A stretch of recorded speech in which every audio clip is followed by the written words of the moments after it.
lalu lansia ini sudah tidak mampu hidup sendiri, tidak bisa mandiri, maka dia akan tinggal di panti werda. Kalau tidak aktif bergerak, yang paling signifikan adalah menurunnya aliran darah. Padahal aliran darah fungsinya luar biasa. Dia bawa nutrisi ke seluruh tubuh.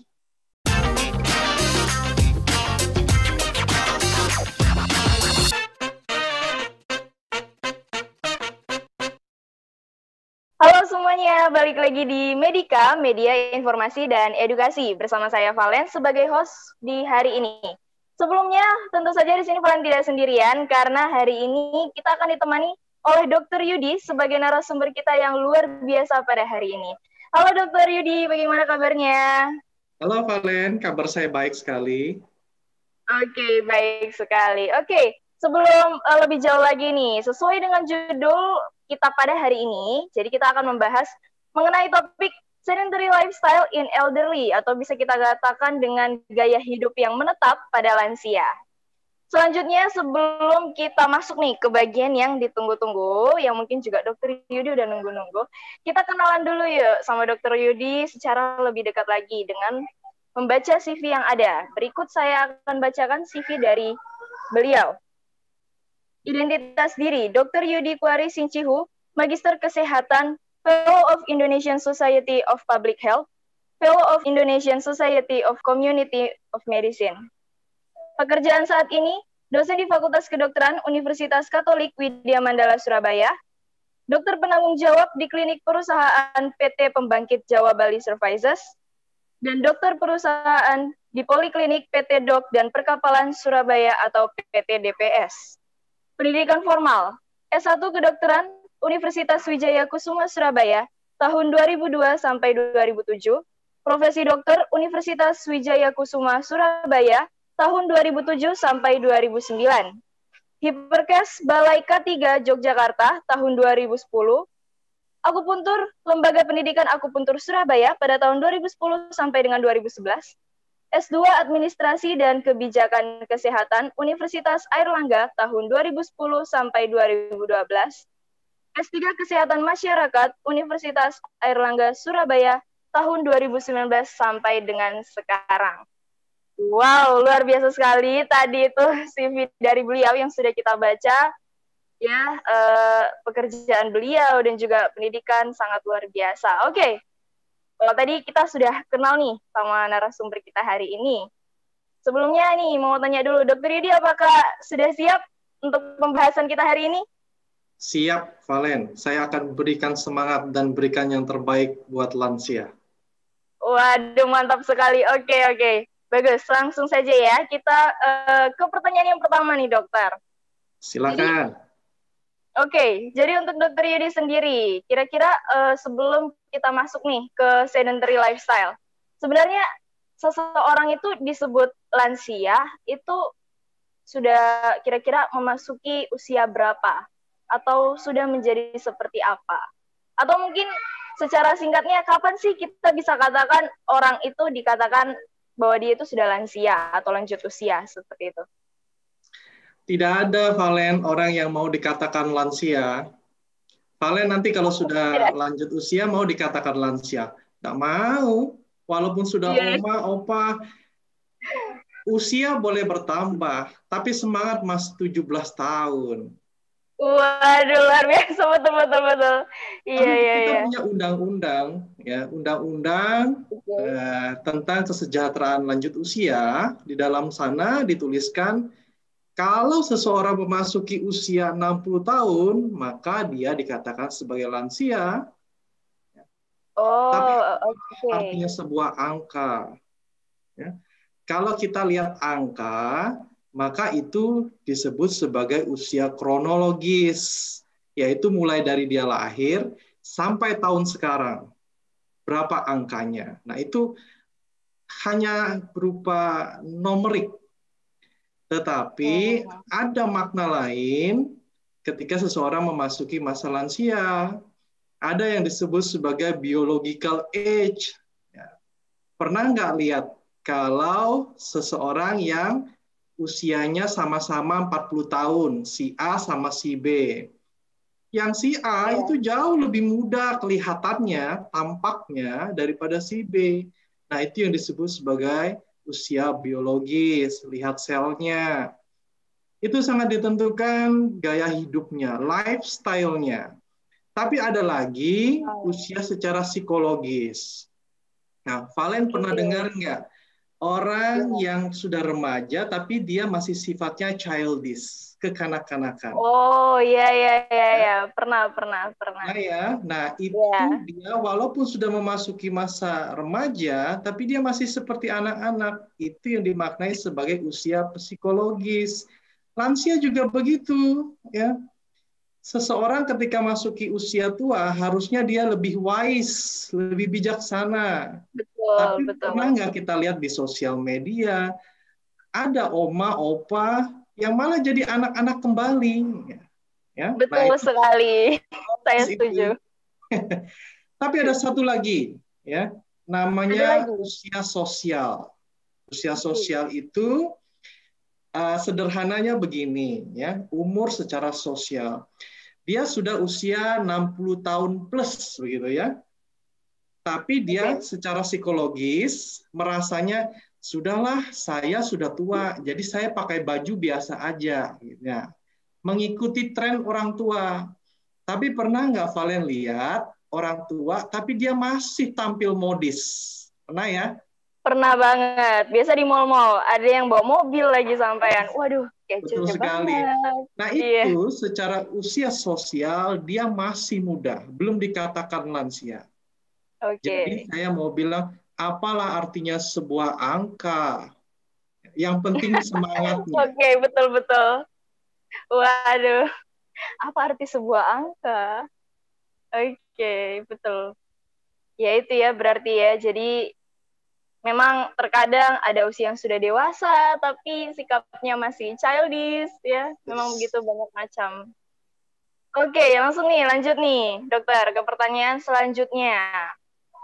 Kira-kira kalau dilihat dari kacamata dokter Yudi nih, sebagai seorang public health provider, apakah sedentary lifestyle ini tuh sudah menjadi perhatian, permasalahan, atau concern? Iya, tentu, Valen. Tentu sangat menjadi perhatian masalah masyarakat. Oke. Yang hidupnya tidak pernah mengalami sedentari, itu hanya anak kecil. Ya, coba lihat anak kecil, dia bisa lari, lompat, merangkak, macam-macam, selalu Betul-betul. bergerak, ya kan? Tetapi ketika Iya. usia Valen aja, ya sudah banyak duduk, kuliah aja sudah duduk, ya. Bayangkan ketika bertambah usianya, menjadi lanjut usia, lebih banyak aktivitas tidak bergerak. Itulah yang disebut sebagai sedentary lifestyle. Itu gaya hidup malas, ya. Artinya tidak banyak bergerak, energinya tidak banyak terbuang. Contohnya bagaimana gaya hidup malas itu? Hanya duduk saja, nanti tidur, nanti makan, tidak banyak gerak, ya. Iya, iya, iya, Andaikan iya. lansia itu banyak jalan ke mall misalnya, ya. Pagi ke mall, siang ke mall, malam ke mall, nah itu bukan sedentary lifestyle, ya. Dia banyak gerak. Waduh. Ya, itu good lifestyle, Good ya. Iya, lifestyle. karena kalau ke mall itu kita happy sekali. Betul, betul. Apalagi kalau Iya. ikut perkumpulan-perkumpulan lansia, ya. Nanti ikut Wah, senam, nanti ikut tai chi, ikut semuanya, ikut pelayanan gereja. Itu good betul, betul. lifestyle. Iya, iya, benar sekali. Ya, agak jarang juga sih. Terkadang saya juga melihat pagi-pagi, kalau misal lari pagi, itu sudah ada perkumpulan lansia, tiba-tiba kayak olahraga, lagi tarik nafas yang dalam, kayak gimana. Oke, oke. Bagus, bagus, bagus. Nah, tapi ada Cuman kan, masalah, Valen. Pernah lihat ada masalah. Iya. olahraga Mm-mm. pernafasan. Dia hanya duduk saja, lalu atur pola nafas. Pernah. Nah, pernah ya? Nah, Iya, ya. pertanyaannya itu masuk sedentary lifestyle atau bukan? Kan tidak banyak energi yang terbuang. Kalau selama melakukan aktivitas itu keringatnya banyak yang keluar ya karena pola pernafasan diatur, maka itu pola hidup yang bagus. Tapi kalau tidak ada keringat, artinya tidak ada energi yang terbuang, itu masih pola hidup yang buruk. Begitu, Oh, Valen. iya, ya. Baik. Oke. Itu tadi ya. Tapi ya memang bagaimana lagi? Ini saja kita bahas tentang lansia. Apalagi sekarang kan lagi ini ya, dokter, masa-masa pandemi. Nah, Nah, betul jadi sekali. tambah kesibukan yang sebelumnya ada, sekarang mungkin jadi lebih berkurang ya kelihatannya. Tambah Ya, lebih di rumah aja, jalan-jalan ya paling cuman ke depan rumah bentar lihat cahaya matahari di depan rumah, ya mobil-mobil kendaraan lewat, ya sudah cuman begitu kadang-kadang ya. ya, betul sekali. Pada saat pandemi ini, yang paling dirugikan adalah lansia.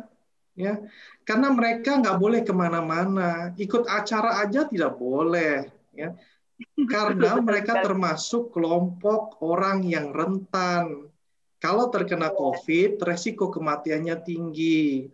Akhirnya lebih banyak lansia itu tinggal di rumah. Ngapain di rumah? Ya nggak ngapa-ngapain, ya, karena mungkin dilarang sama anaknya atau dilarang sama cucunya. Oma, opa jangan begini. Nah, begitu ya. Karena budaya Iya. orang Asia itu selalu mau bantu oma opanya.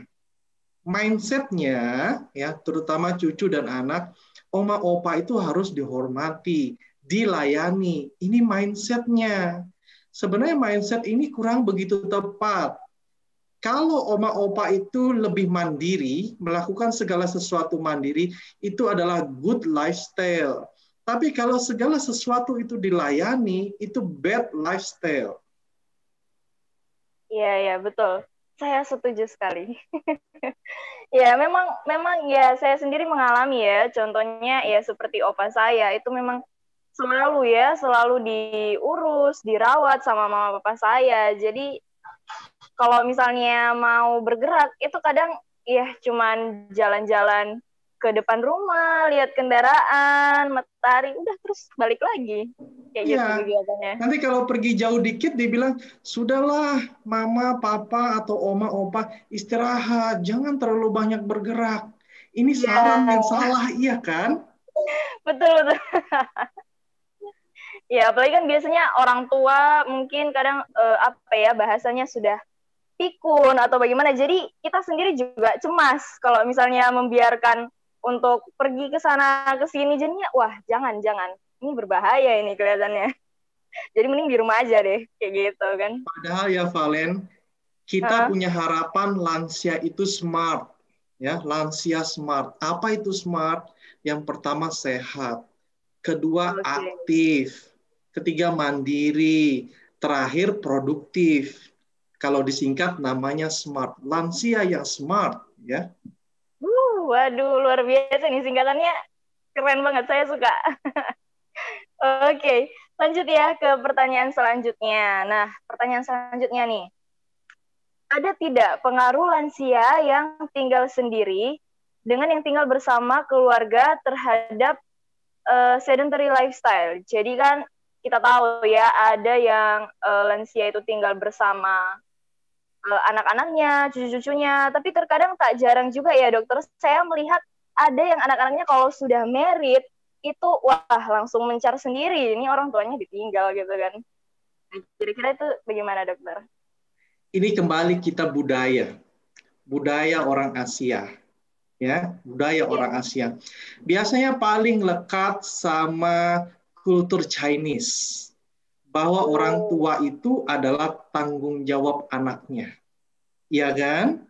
Itu sudah betul. didoktrin sejak kecil bahwa orang tua ketika sudah lansia, apalagi salah satu itu sudah meninggal, maka dia jadi tanggung jawab anaknya. Anak harus berbakti pada orang tua. Ini doktrinnya. Berbeda dengan doktrin pada orang Barat. Ya, budaya asing itu berbeda. Pada saat anak sudah menikah, maka dia punya keluarga sendiri. Tidak ada tanggung jawab untuk merawat orang tuanya. Ini doktrin budaya asing. Ya, oleh sebab itu di negara Barat kalau sudah menikah, anak tinggal sama keluarganya sendiri. Ya, orang tua tinggal sama pasangannya sendiri. Kalau pasangan sudah tidak ada, lalu lansia ini sudah tidak mampu hidup sendiri, tidak bisa mandiri, maka dia akan tinggal di panti werda. Nah, itu betul budaya. Sekali. Iya. Kalau di Indonesia beda. Kalau tinggal di panti werda, itu namanya dibuang. Iya kan? Betul sekali. Benar. Tapi jangan salah, kalau kita kaitkan dengan sedentary lifestyle, kalau dia tinggal di panti werda, pagi dia harus bangun, lalu berdoa, kemudian ada ikut kumpul-kumpul bersama, ada sharing, ada senam, ada bernyanyi bersama, ada dokternya, dan sebagainya. Itu membuat dia lebih aktif bergerak dibandingkan dia tinggal di rumah. Begitu, Nah, Valen. itu. Betul sekali, dokter. Saya juga setuju ya. Ada begitu banyak kegiatan yang memang sudah dirancangkan ya, kalau misalnya kita meninggalkan orang tua kita di sana misalnya. Tetapi memang betul, tadi kata dokter bahwa doktrin atau paradigma yang sudah ditancapkan dari lama, sehingga kita merasa bahwa bahasa awamnya mungkin seperti panti jompo dan lain sebagainya, itu kita malah seperti tidak menghormati orang tua. Jadi jatuhnya seperti, wah ini kasar sekali, kenapa ditinggalkan, kenapa tidak bersama anak-anaknya, seperti itu. Oke, itu tadi dia ya. Berarti kita tahu ternyata tidak buruk-buruk, bahkan justru banyak hal-hal positifnya, terutama kalau dilihat dari sisi sedentary lifestyle-nya nih teman-teman ya. Memang Indonesia sangat terpengaruh, masih sangat sangat kuat paradigmanya. Oke, kita lanjut ya ke pertanyaan selanjutnya nih, dokter. Dampak sedentary lifestyle pada lansia, baik secara fisik maupun psikologis. Mungkin tadi sudah sempat disinggung, tapi bisa lebih dalam lagi mengenai hal ini, dokter. Ya, Valen. Kalau seseorang dengan tambahnya usia, dari remaja dia sudah punya pola sedentary lifestyle ya. Sedentary lifestyle itu ada derajatnya. Ada ringan, sedang dan berat. Dengan tambahnya umur menjadi lansia, biasanya akan jatuh pada sedentary lifestyle yang berat ya. Hanya duduk saja atau makan saja atau di depan komputer atau main game, lalu habis kegiatan dia berbaring lagi. Dampaknya sangat buruk sekali ya. Secara fisik dulu ya. Kalau terlalu banyak duduk atau tidak aktif bergerak, yang paling signifikan adalah menurunnya aliran darah. Padahal aliran darah fungsinya luar biasa. Dia bawa nutrisi ke seluruh tubuh. Ya kan? Resikonya apa? Satu, kalau tidak banyak bergerak, jumlah makanan yang masuk itu lebih banyak energinya daripada yang dikeluarkan. Resikonya jadi gemuk dia. Ya. Coba lihat, seringkali oma opa kalau sudah bertambah tua jadi gemuk. Tidak usah sampai oma opa. Valen dan teman-temannya aja mungkin sudah ada yang perutnya agak buncit nih. Sudah ada yang pahanya agak lebar nih. Ada pipinya yang sudah mulai tembem. Aduh, ya nih. Udah tembem nih. Gara-gara dampak COVID. Obesitas. 2, yang paling berdampak adalah gangguan pada pembuluh darah. Apa contohnya? Aterosklerosis. Nanti lemaknya di mana-mana karena dia tidak dibakar. Ya. Lemak yang nempel di mana-mana punya resiko terjadi penyakit jantung koroner. Lalu nanti jadi stroke. Nanti diabetes jadi naik kadar gulanya. Kolesterol naik sekali, tinggi sekali. Asam urat tinggi sekali. Tulang juga menjadi keropos. Dan lain sebagainya. Sampai gangguan tidur, insomnia, gangguan menahan buang air besar, ya, jadi beser, ya, dan macam-macam sekali. Jadi buruk sekali. Nah, secara psikologis sekarang, Valen. Oke, secara psikologis. Ya, kalau psikologis, yang paling berdampak itu lansia mudah emosi. Bukan jadi bijaksana loh, jadi tampak mudah emosi. Nanti jatuh dalam kondisi depresi. Lalu dia merasa, apalah gunanya saya hidup? Sisa usia saya sudah tidak berguna. Saya hanya menjadi sampah masyarakat. Sudah mulai merenungkan. Tunggu mati. Nah, ini kata-kata yang, aduh, tidak enak sekali didengar. Ya. Memang tidak jarang ya, orang tua biasanya seperti itu, sudah mulai pasrah akan hidupnya. Apalagi ya kalau misalnya sudah sakit-sakitan, rasanya kok ya tidak ada harapan ya.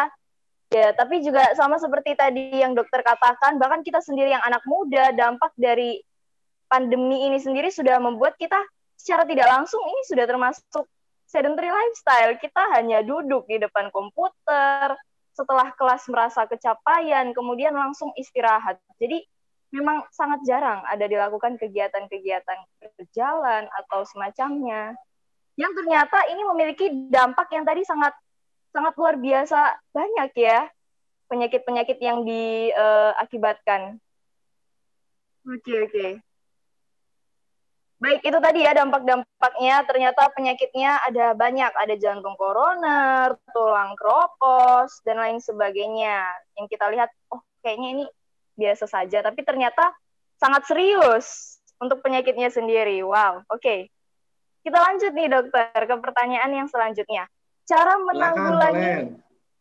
Oke, cara menanggulangi kebosanan lansia sehingga tidak masuk ke dalam sedentary lifestyle. Ya, mungkin hal-hal yang khusus untuk dilakukan terutama oleh lansia. Apa nih dokter? Saya punya satu tips saja, Valen. Satu tips yang paling penting yang mendasari semua tips yang lainnya. Ya, ketika bangun tidur, hidup itu adalah sebuah pilihan. Benar nggak, Valen? Betul, saya setuju. Ya, maka di usia berapapun termasuk lansia, pilihlah untuk bahagia. Apalagi lansia, ketika bangun tidur, ucapkan yang pertama kali adalah syukur pada Tuhan, saya masih diberi bonus umur. Ya, betul. Jadi mindsetnya adalah ini umur bonus. Kalau bonus apa yang harus dilakukan? Valen pernah dapat bonus nggak? Pernah dapat hadiah nggak? Pernah. Nah, kalau dapat hadiah bagaimana? Happy dong? Senang, iya betul. Happy banget. Nah itu, sebagai lansia, dia juga harus punya mindset yang sama. Ini adalah umur bonus saya harus happy. Jadi apa yang harus saya kerjakan hari ini? Yang saya kerjakan adalah yang membuat saya happy. Kalau saya punya hobi berkebun, saya akan berkebun. Kalau saya punya hobi menyanyi, saya mau menyanyi hari ini. Kalau saya hobinya jalan-jalan ke mall, saya mau jalan-jalan ke mall. Kalau saya hobinya bertemu keluarga, bertemu teman, maka hari ini saya bikin janji untuk bertemu mereka. Lakukan apa yang disenang. Ini adalah umur bonus. Nikmati. Ya, selama Tuhan masih kasih sehat. Itu penting, Valen. Betul, wah luar biasa ya. Saya yang mendengarnya pun jadi ikut terinspirasi. Ikut apa ya? Ya memang sangat benar apa yang dikatakan oleh dokter bahwa ya setiap hidup ini harus kita syukuri setiap detik, setiap menit, setiap jam. Kita tidak akan tahu apa yang terjadi ke depannya dan itu sudah termasuk suatu berkat ya, suatu bonus yang tadi dokter katakan kalau sampai sekarang kita masih boleh kuat melakukan aktivitas dan lain sebagainya. Oke, betul sekali. Jadi selain itu juga terutama lansia ya, biasa kan suka merenung kayak aduh udah capek hidup, udah kena penyakitan, udah gak ada semangat hidup. Dengan merenungkan mereka jadi bisa lebih tenang, lebih rileks, bisa lebih positif juga ya tentunya dokter ya. Sebagai keluarga ya, kita harus kasih semangat buat oma opa kita. Ya, buat mama, buat papa, buat bunda, buat ayah, kita kasih semangat. Ya, ini bonus hidup. Ayo kita nikmati hidup ini. Masih banyak cara untuk menikmati hidup. Ngapain kita pilih untuk merenungi penyesalan hidup? Ya, Betul sekali. tidak ada Ya. seseorang di dunia ini yang sempurna. Selalu ada cita-cita yang kita belum pernah bisa capai. Selalu ada kegagalan dalam hidup ini. Ya. Tapi apa kita mau merenung dalam kegagalan itu terus-menerus? Tentu tidak. Ayo pilih bahagia. Saya pilih bahagia hari ini dan saya harus bahagia. Luar biasa sekali, dokter. Ya, betul sekali. Saya memilih bahagia. Saya juga tidak mau kalah dari lansia. Waduh. Siap. Bagus sekali. Oke, lanjut nih dokter. Pertanyaan selanjutnya. Adakah nih pesan untuk anak-anak muda di luar sana yang mungkin juga sedang menonton episode kali ini dalam upaya mencegah sedentary lifestyle pada lansia dalam keluarganya? Kira-kira bagaimana?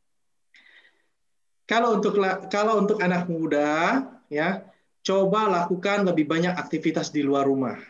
Jangan main gadget terus, ya. Ayo, Valen juga. Jangan main Instagram melulu. Waduh, ketahuan nih.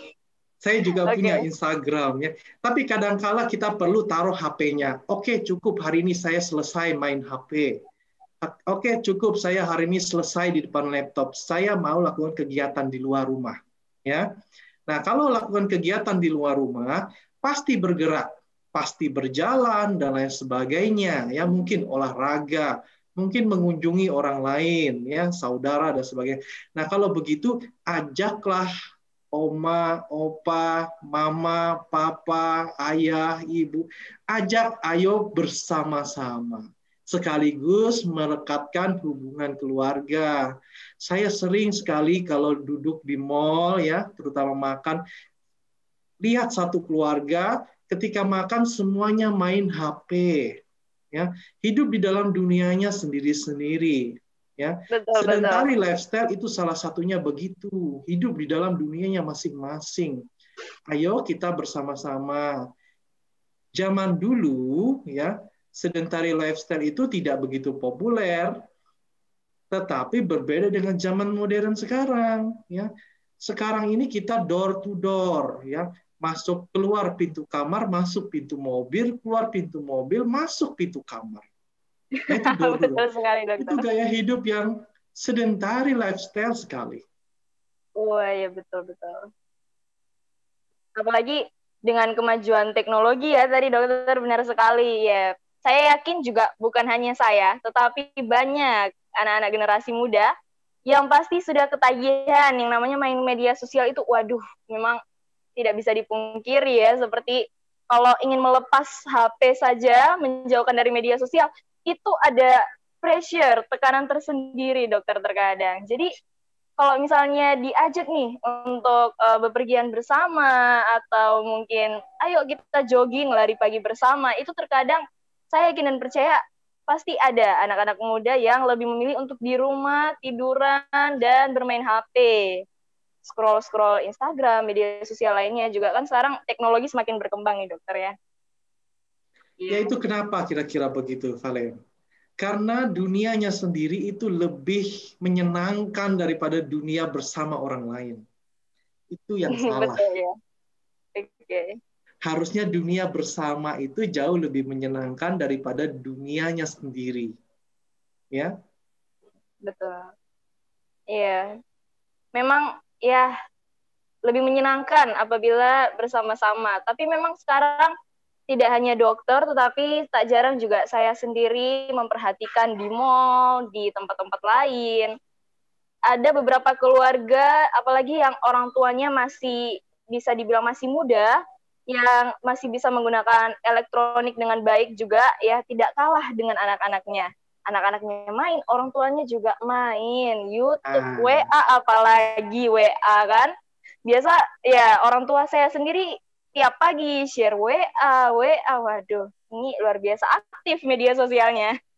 Apalagi stalking mantan, ya. Waduh, untung saya tidak seperti itu sih sepertinya. Mungkin teman-teman yang lain nih ada yang stalking mantan. Aduh, oke, itu dia ya. Memang menjadi tantangan tersendiri, apalagi pandemi seperti ini, mau tidak mau, keep in touch dengan keluarga yang lain pun terkadang menjadi terhalang, dan tetap mau tidak mau ya menggunakan seperti media sosial, seperti tadi itu. Oke, kemudian nih, pertanyaan terakhir, dokter. Ya, silakan, Valen. Oke, hal-hal yang bisa dilakukan anak muda biar tidak jatuh ke dalam sedentary lifestyle di masa tua. Kira-kira bagaimana? Kan sekarang anak-anak muda sangat sangat terikat dengan tadi ya, sudah elektronik, teknologi, wow, dunia sangat menyediakan apa yang kita butuhkan, sehingga rasanya sedentary lifestyle-nya itu semakin tinggi angka untuk kita cenderung jatuh ke dalam sedentary lifestyle. Kira-kira bagaimana, dokter? Sederhana sekali, Valen. Yang pertama itu didasari oleh pengetahuan dulu, bahwa sedentary lifestyle itu buruk. Nah, kalau sudah tahu, ya, dia harus berubah menjadi sikap. Jadi kita harus menolak sedentary lifestyle, ya, lebih banyak aktivitas, jangan hanya gaya hidup yang malas, ya, jangan suka nunda sesuatu, apapun yang bisa dikerjakan hari ini kerjakan sekarang, ya, oma opa juga sering begitu nunda-nunda, yang muda-muda juga sama, ya, sering nunda-nunda. Terutama mahasiswa ini sering nunda skripsi misalnya. Waduh, iya. Yang nggak pernah ditunda itu ketemu sama pacarnya. Nah, itu nggak pernah ditunda. Iya. Jadi harus berubah menjadi sikap positif. Oke, saya harus tidak berperilaku sedentary lifestyle. Saya harus berperilaku aktif. Nah, begitu Valen. Jadi dimulai dari pengetahuan ya. Betul. Tapi dokter, saya ingin bertanya lagi nih. Sekarang kan sudah banyak ya, kita bisa cek melalui Google berbagai macam informasi, platform YouTube juga salah satunya. Tapi masih tak jarang kita temukan ada orang yang acuh tak acuh. Jadi sudah tahu nih bad-nya apa, bagusnya apa, sudah tahu, tetapi tetap saja masih melakukan kebiasaan yang salah. Salah satunya mungkin ya menunda-menunda seperti tadi, bahkan saya sendiri merasakan saya masih termasuk orang yang suka procrastinating. Kira-kira itu bagaimana, dokter? Itu karena kurangnya motivasi, Valen. Ya. Waduh. Kalau motivasi di dalam dirinya kuat, ya, bagaimana caranya kita memunculkan motivasi? Ini yang penting sekali. Seringkali kita motivasi lihat dari orang lain atau pengalaman sendiri. Misal dari pengalaman sendiri.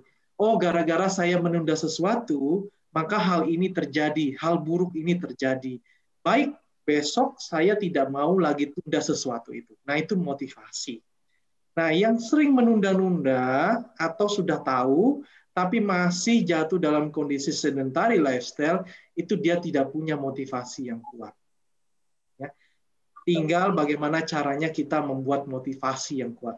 Nah, ini seringkali individu per individu beda-beda cara bikin motivasinya. Betul. Betul sekali, beda-beda. Tapi kan ya dilihat lagi dari kondisi sekarang, pandemi. Jadi kan akan semakin sulit ya untuk mencari motivasi. Misalnya, wah saya ingin lari pagi nih, tapi pasti biasanya ada larangan, entah dari orang tua, dari saudara, bahkan mungkin ada teman-teman kita yang tidak mau join, misalnya tidak ingin mengikuti lari pagi bersama dikarenakan takut akan adanya pandemi ini, seperti itu. Nah, kira-kira itu bagaimana, dokter? Ya, sebenarnya jangan takut, ya. Walaupun kita pandemi, tapi kan kita harus tetap mematuhi protokol kesehatan. Kalau harus olahraga di luar, jangan lupa pakai masker. Jangan olahraga di tempat keramaian, ya. Olahraga harus di ruang terbuka, ya. Termasuk berenang. Dulu masih ingat nggak awal-awal berenang itu dilarang, tidak boleh berenang, ya. Sebenarnya pada saat pandemi olahraga berenang itu boleh. Cuman seringkali berenangnya ini yang rame-rame. Nah, ini yang tidak boleh, ya kan? Betul.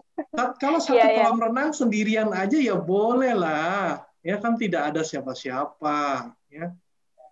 Begitu, Valen. Oke, dokter. Terima kasih banyak untuk jawabannya. Ya, betul sekali ya. Sangat-sangat informatif. Yang mungkin sebelumnya teman-teman di sini juga belum tahu. Bahkan Valen sendiri juga ada beberapa yang belum Valen tahu, tapi berkat Dokter Yudi yang sudah menyampaikan, tadi Valen sendiri sudah mendapatkan informasi yang begitu luar biasa, yang tentunya akan bermanfaat nanti ya di kehidupan kita sehari-hari. Ya, baik, itu tadi informasinya. Sangat-sangat wow ya, tadi kita tetap harus menjadi lansia yang smart ya, tadi dikatakan Dokter Yudi, lansia yang smart. Jangan lupa juga untuk tetap melakukan aktivitas dan tetap mematuhi protokol yang ada tentunya. Oke, saya harap informasi ini bisa bermanfaat baik bagi teman-teman semua yang ada di rumah maupun yang lagi menonton, mungkin ya bahkan saya sendiri merasa ini sangat bermanfaat tentunya. Terima kasih untuk sudah mendengarkan dan bergabung bersama-sama dengan kami. Serta terima kasih banyak sekali lagi kepada Dr. Yudi yang sudah mau meluangkan waktunya bersama-sama dan membagikan informasi bagi teman-teman dan juga saya tentunya. Oke, sekian untuk episode kali ini. Saya Valen sebagai host hari ini juga ikut berterima kasih untuk semuanya yang sudah mau meluangkan waktunya. Dan mohon maaf apabila ada salah kata dalam pengucapan, juga tutur kata yang mungkin kurang berkenan buat teman-teman semua. Tetap stay healthy dan stay at home dan juga tetap jadi lansia yang smart. Sampai jumpa di episode selanjutnya. Bye-bye.